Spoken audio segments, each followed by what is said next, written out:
Yo les voy a sugerir, a recomendar para quienes están muy interesados en la política, quienes tienen una opinión en contra de esto de quién puede funcionar o qué puede pasar en el 2024. El próximo año hay elecciones, se van a renovar 6 gubernaturas, van a ver ustedes los resultados. ¿A qué voy? Guardadas todas las distancias, ya lo he comentado anteriormente también, pero creo que viene a colación. Y sugiero, para quien quiera informarse y no se quede con lo que yo estoy diciendo aquí, darle una revisada. Yo ya hice lo oportuno, por supuesto, para poderlo aquí comentar. Yo encuentro un gran paralelismo, un gran parecido a lo que sucedió y está sucediendo en Brasil, y por ello me preocupa mucho, con lo que tardíamente está sucediendo en México. Miren las similitudes.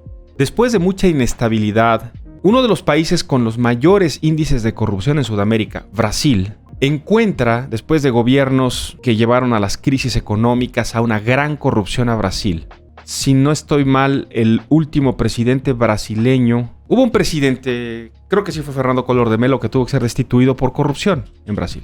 Y de la oposición, de la izquierda, un líder sindical que la buscó 1, 2, 3 veces. En la tercera oportunidad, Luiz Inácio Lula da Silva se hace del triunfo y gana la presidencia de Brasil. ¿Cuál era el tema en Brasil a la llegada de Luiz Inácio Lula da Silva? ¿Y cuál fue la única promesa que hizo Luiz Inácio Lula da Silva? Dijo, mi único compromiso es que cada brasileño todos los días tenga un plato de comida en su casa. Ese es mi objetivo. ¿Por qué? Porque era tal la pobreza y era tal la diferencia económica que había entre las grandes clases, las altas clases altas y las clases bajas. Tal la miseria, producto de la corrupción y todo lo que ya platiqué, que el objetivo del gobierno se centró en eso. Y entonces lanzó Luiz Inácio Lula da Silva programas muy interesantes, programas de asistencia social, no sé si les empieza a sonar muy interesantes, dedicado a clases muy marginadas. Y esto generó en sectores que no comulgaban con esta visión socialista mucho enojo.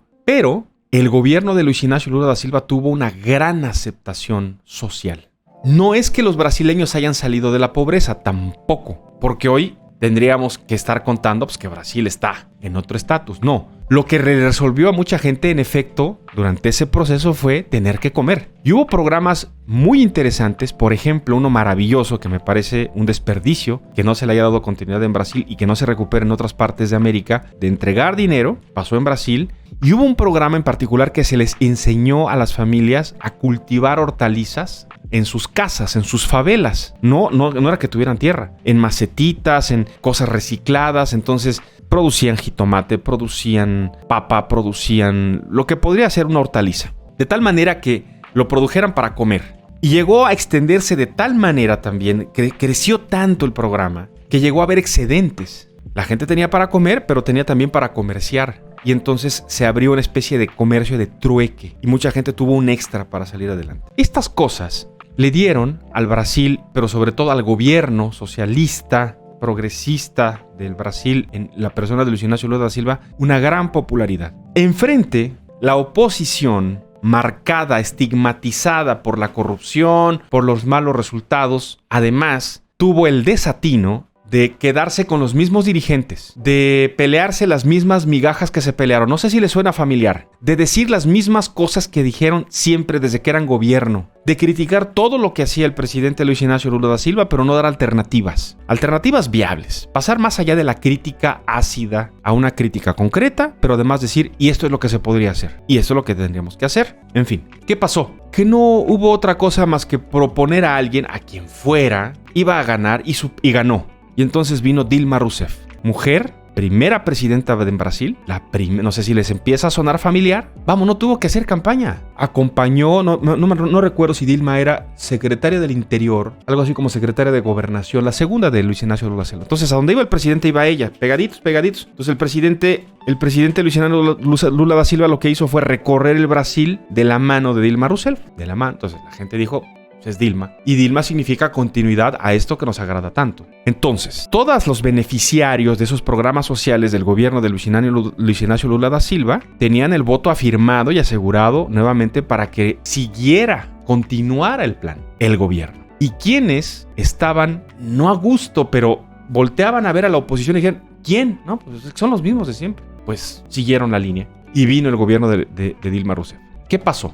Le pasó lo mismo al gobierno de corte socialista progresista del Brasil, lo mismo que le pasó al PAN entre el 2000 y el 2012. Convertidos en una alternativa, entre comillas, de cambio, terminaron repitiendo las mismas cochinadas de corrupción, las mismas prácticas fraudulentas. El líder pasó al retiro, Luis Inácio Lula da Silva, y se fueron de bruces con la corrupción, Petrobras, Odebrecht. Ahí se comienza a construir la historia de Odebrecht y sale todo el cochinero que hoy conocemos, que llevó a la destitución prácticamente de Dilma Rousseff.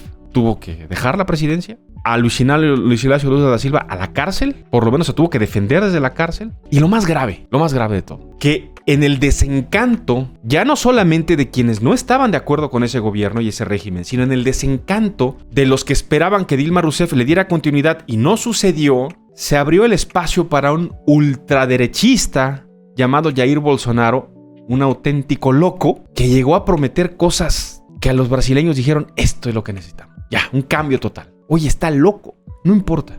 Pero no más de los socialistas, no más de los populistas, no más del Foro de Sao Paulo. Cambio. Vámonos otra vez con la derecha. ¿Quién? El que nos pongan. Vean cómo está Brasil. A ver si les suena familiar. Ni siquiera voy a decir con qué les podría sonar familiar. Pero consulten. Ahí está toda la información en internet. Lean. Revisen. Para quienes apoyan al gobierno de la 4T, es una sugerencia respetuosa, lo peligroso que se vuelve ser tan condescendientes y tan faltos de autocrítica y de crítica con algo que se quiere cuidar y termina finalmente en corrupción desbordada. No tendría por qué gente como Napoleón Gómez Urrutia, Manuel Bartlett, todos los gobernadores, Quirino Ordaz premiado con una embajada en España, todos los que tengan cuentas pendientes, no tendrían por qué tener cabida en el gobierno si la bandera del gobierno de la 4T es el combate a la corrupción. No tendría por qué haber excepciones. Creo que nos parecemos mucho a Brasil en este tema. Creo que en el 2024 la oposición no estará lista para presentar alternativas. Creo que el PRI no tiene remedio. Creo que el PAN no tiene remedio. Vean lo que están haciendo. Vean sus procesos internos. Quienes los mismos quieren. O sea, y ahorita sabemos que Anaya va a volver a buscar la presidencia de la República. Por favor, Anaya no es una alternativa viable. ¿O sí? Pregunto. ¿De veras? ¿Nos vamos a quedar con esa o qué? ¿O en el PRD? ¿O en el PRI? ¿Quién en el PRI? ¿Alejandro Moreno, el actual dirigente, con todas las acusaciones que tiene de robos allá en Campeche? Por favor. La oposición necesita reinventarse desde abajo, rehacerse, reconstituirse por completo, casi renacer, si quieren entrar en competencia. Así no van a entrar en competencia. Y así Morena tendrá vía libre a quien pongan. A quien pongan. Vamos, no perdamos de vista lo que pasó cuando en el 2018 ganaron candidatos que estaban en la cárcel. ¿Se lo pueden ustedes imaginar? Pues sí, no se lo imaginen, fue cierto y pasó aquí en México. Presidentes municipales, diputados, estaban en la cárcel, no hicieron campaña, aparecieron en la boleta, ganaron. Algo así se podría repetir en el 2024 si no pasa algo que creo que no va a pasar con los partidos de oposición. No tengo la menor duda que Claudia Sheinbaum será la candidata. Y no tengo ninguna señal que me diga que Claudia Sheinbaum se parece en algo al presidente López Obrador. Que le es disciplinada, súper obediente, fiel, sumisa, como le quieran decir, no tengo la menor duda. Es probablemente la más fiel de todos sus seguidores. No tengo. Pero de eso a que la ruta de gobierno, la visión de gobierno, la estrategia, la forma de López Obrador se parezca a la de Sheinbaum, vean cómo se gobierna la Ciudad de México. Y entonces, así las cosas para el futuro. Andamos futureando un poco hoy, o mucho, ¿no? Pero que quede el video, ¿qué les parece? Está interesante. Aquí queda grabada la fecha, la hora, para el futuro. Ahí lo guardamos, ahí se queda almacenado en YouTube, en Facebook, para que en unos años, seguramente habrá, si todavía seguimos acá en algún medio de comunicación o en este mismo, ojalá, no faltará quien me diga, pero tú no decías nada cuando López Obrador...